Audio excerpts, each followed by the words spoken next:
Krémová cesnaková polievka.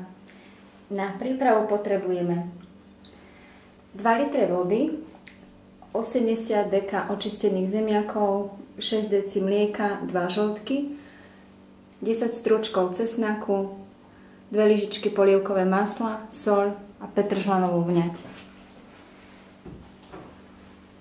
Je to zhruba tak pre tých 10 porcií. Nakrájame zemiaky, ktoré potom rozmixujeme.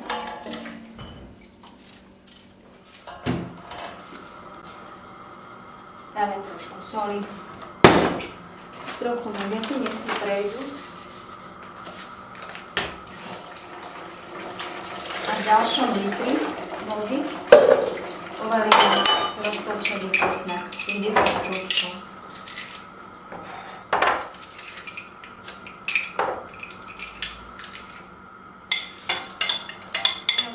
Všetko dáva váriť alebo chystať trošku do soli, potom sa to lepšie dochucuje ku koncu. Teraz, keď je zemiak uvarený v polievke, ho vypneme. Rozvarené. Pridáme tam mlieko.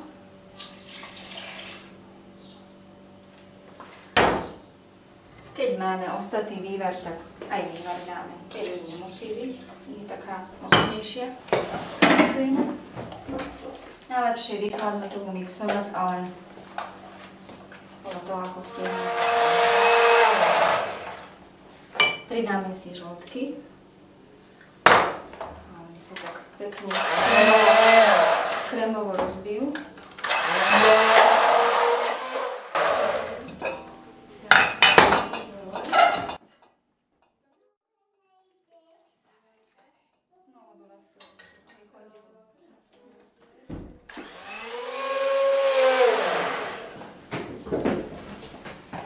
No a keď je to už také hladké, tak to už je.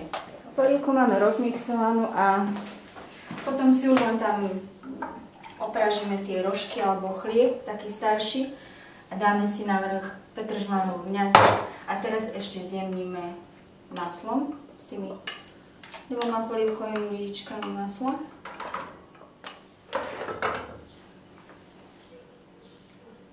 Potom ešte pridáme okrájané rožky, si opražíme v lúre a môžu sa aj na panučkách takto opražiť.